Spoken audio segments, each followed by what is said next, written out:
हमारा प्रश्न है, यदि एक व्यक्ति द्वारा 20 पुस्तकें 1800 रुपये में बेची जाती है तो उसे 5 पुस्तकों के क्रय मूल्य जितना लाभ प्राप्त होता है।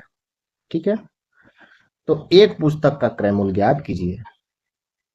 प्रश्न बिल्कुल आसान सा है, समझ में आ गया होगा प्रश्न क्या कहना चाहता है। आइए सोल्यूशन देखते हैं।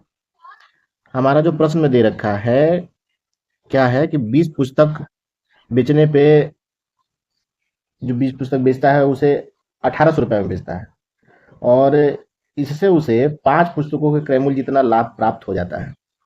तो हम जानते हैं कि अगर वो 20 पुस्तक बेच रहा है तो उसने 20 पुस्तक खरीदी भी होगी। ठीक है, और हम फॉर्मूला भी जानते हैं लाभ का, कि लाभ का फॉर्मूला क्या होता है।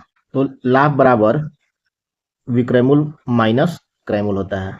विक्रय मूल्य यानी कि सेलिंग प्राइस और क्रय मूल्य कहने का मतलब कॉस्ट प्राइस, पीपी और एसपी, और ये प्रॉफिट।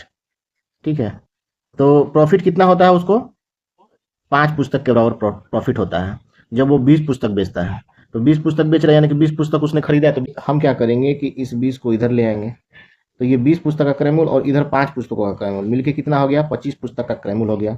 यानी कि 25 पुस्तक का जो क्रय मूल्य है वो किसके बराबर में है? 20 पुस्तक के विक्रय मूल्य के बराबर है। विक्रय मूल्य यानी कि सेलिंग प्राइस।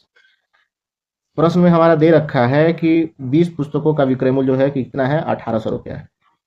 ठीक है, और हमने क्या निकाला है यहाँ पे कि 20 पुस्तकों का जो विक्रय मूल्य है वो 25 पुस्तक के क्रय मूल्य के बराबर है। यानी कि 20 पुस्तक का जो भी सेलिंग प्राइस जो निकल कर आया वही कॉस्ट प्राइस 25 पुस्तक का भी कितना हो जाएगा? इतना ही हो जाएगा, क्योंकि ये दोनों क्या है? बराबर है। ठीक है, तो इस तरीके से 25 पुस्तक का क्रय मूल्य कितना हो गया? 1800 रुपये हो गया। तो एक का कितना हुआ? 72 रुपये हो गया। यही आंसर हो गया हमारा।